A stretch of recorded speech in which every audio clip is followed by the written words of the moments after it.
আসসালামু আলাইকুম এভরিওয়ান, কেমন আছেন? আশা করি ভালো আছেন। আচ্ছা, আপনারা কি একটা জিনিস খেয়াল করেছেন? ঢাকা ৮ আসনেই কেন বারবার বড়সড় হামলাগুলো হয়? আর ঢাকা ৮ আসনেই মির্জা আব্বাসের বিপরীতে যারা আছে তাদের উপরেই কেন বারবার হামলা হয়? আজকে অবশ্যই দেখেছেন হাবিবুল্লাহ বাহার কলেজে ৮ আসনের নাসির উদ্দিন পাটোয়ারির উপরে হামলা করেছে বিএনপির চেলাপালারা।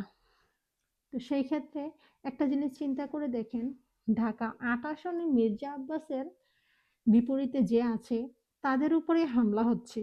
বিএনপির কারো উপরে কিন্তু এ হামলা আসে না। এখন পর্যন্ত কি শুনেছেন বিএনপির কারো উপরে নির্বাচনীয় প্রচার প্রচারণার সময় হোক বা অন্যান্য কোনো সময় হোক তাদের উপরে কোনো হামলা হয়েছে? হয়নি। কেন হয়নি? কারণ বিএনপির মতন যত চোর বাটপার বদমাস ডাকাত এগুলো অন্য কেউ পালে না। বিএনপি যত চোর বদমাস চাঁদাখোর চাঁদাবাজ ওদেরকে ওরা লেলে পুলে বড় করতেছে। ইভেন ঢাকা ৮ আসনের মির্জা আব্বাসের বিপরীতে যে দাঁড়িয়েছে তার উপরেই হামলার শিকার হচ্ছে। বিশেষ করে আমাদের ওসমান হাদি ভাই ছিল, ওনাকে পৃথিবী ছাড়া করে ফেলেছে। এখন নাসির উদ্দিন পাটোয়ারি আছে, তাকেও বিভিন্নভাবে বিশৃঙ্খলার সৃষ্টি করছে। জামায়াতের বা এনসিপির কেউই তো ওদের বিএনপির কারোর সাথে এরকম বিশৃঙ্খল বা এত অসভ্য বর্বরতার মতন কাজ করছে না। বিএনপির উপরে তো কোনো হামলা আসছে না, তাহলে কেন শুধু বারবার জামায়াত বা এনসিপির পোলাপানের উপরে, বিশেষ করে ঢাকা ৮ আসনের নেতার উপরে আসতেছে? এটা কি সম্পূর্ণই মনে হচ্ছে না আপনাদের যে ওদের উপর হামলা হচ্ছে না, কিন্তু ওরা হামলা করাচ্ছে? কারণ ওদের অনেক চেলাপুলা আছে, চোর ডাকাত বদমাশ আছে, যত চোর ডাকাত বদমাশগুলো ওদের পকেটে। তো এখন এটা মনে হচ্ছে না যে ঢাকা ৮ আসনের নাসির উদ্দিন পাটোয়ারির উপরে কেন হামলাটা আসলো আর আসছে? মির্জা আব্বাস, যদি আমি সরাসরি বলবো যে মির্জা আব্বাস প্লাস তারেক রহমান এটার মধ্যে জড়িত। তারেক রহমান যদি জড়িত না থাকে তার চেলাপুলারা এগুলো করে কিভাবে? সে খবর রাখে না? সে যদি এখনই তার চেলাপুলার খবর না রাখে, সে একটা গোটা দেশ চালাবে কেমন করে? একটা গোটা দেশ পরিচালনা করবে কিভাবে? সে কি যোগ্য নেতা? সে কি যোগ্য চেয়ারম্যান বিএনপির? তারেক রহমান যদি বলে যে সে এটা জানে না, সে কোনোভাবে এটা অবগত না, তাহলে তার চেলাপুলারা তাকে কেমন মান্য করে চিন্তা করে দেখেন। তাকেই দাম দিচ্ছে না, তাকেই জানাচ্ছে না, ওরা হুটহাট সবকিছু করতেছে। তো এটা কি আপনারা মনে করেন যে এটা তারেক রহমান জড়িত না, বা তারেক রহমান জানে না, তারেক রহমানের সায় নেই, বা মির্জা আব্বাস এটার মধ্যে জড়িত না? এটার মধ্যে মির্জা আব্বাস প্লাস তারেক রহমান জড়িত। তো ওরা এই বর্বরতা করার কারণ কি? কারণ হচ্ছে ওরা ভয় পেয়ে গেছে। নির্বাচন আসার আগে যে অবস্থা দেখতেছে, বা ওদের যে মুখোশগুলো খুলে ফেলছে অলরেডি, এখন ওরা নিজেরাই ভয়ে আছে। আর এই ভয়ের জন্য কিছুদিন পর পর বা প্রতিদিন এই দলের উপরে এসে হামলা করে, এনসিপির উপরে, জামায়াতের উপরে, সাধারণ জনগণের উপরে। কারণ ওরা ভয়ে আছে, ওরা আদৌ কি ক্ষমতায় আসতে পারবে কিনা। তোরা যদি এমন ভাব আর এমন চেহারা দেখাস, ক্ষমতায় আসার চিন্তা করস কেমন করে? আর তারেক রহমান সারা বছর ছিল দেশের বাহিরে, এতদিন দেশে পা ফেরার ক্ষমতা ছিল না, আর এখন দেশে আসতেই সে ভালো সাধু সেজে এখন চালাপুলা দিয়ে পোলাপেন মারা শুরু করছে। যে ছিল সারা বছর প্রবাসী, সে কি বুঝবে দেশের মর্যাদা? সে কিভাবে দেশ পরিচালনা করবে?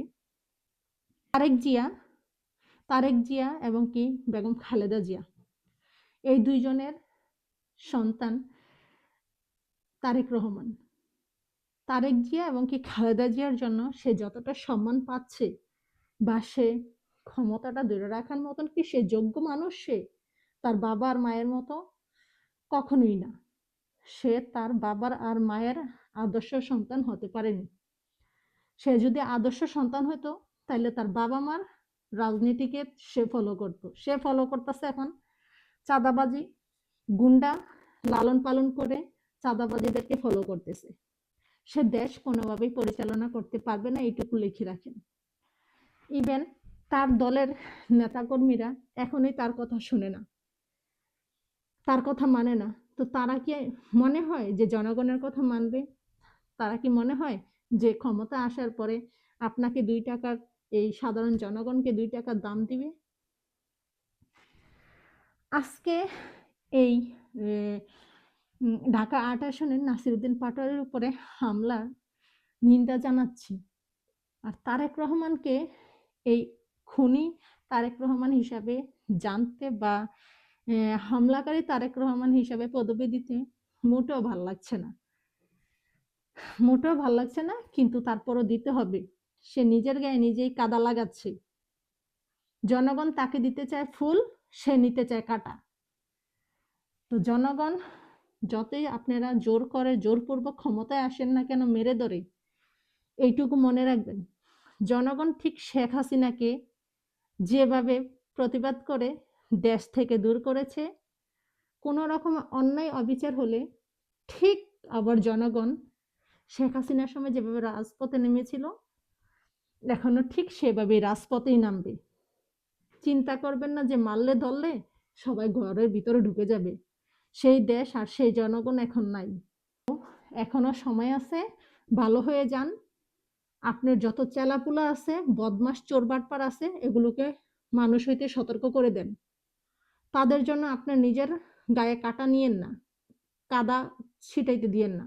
গতকালকে বা গত পরশুদিন কথাবার্তা বা আলাপ আলোচনার মধ্যে ছিল তার মেয়ে সহ। ওইখানে একটা ক্যাসরা ছেলে দেখতে পেরেছেন। ওই ক্যাসরা ছেলে প্রবাসীদেরকে নিয়ে কিছু কথা বলেছিল, হ্যাঁ ভোট এবং কি কি বলে জামায়াতকে ভোট দেওয়া নিয়ে, জামায়াতকে ভোট দেওয়া নিয়ে আর হ্যাঁ ভোটের পক্ষে যেন কেউ ভোট না দেয় তাদেরকে।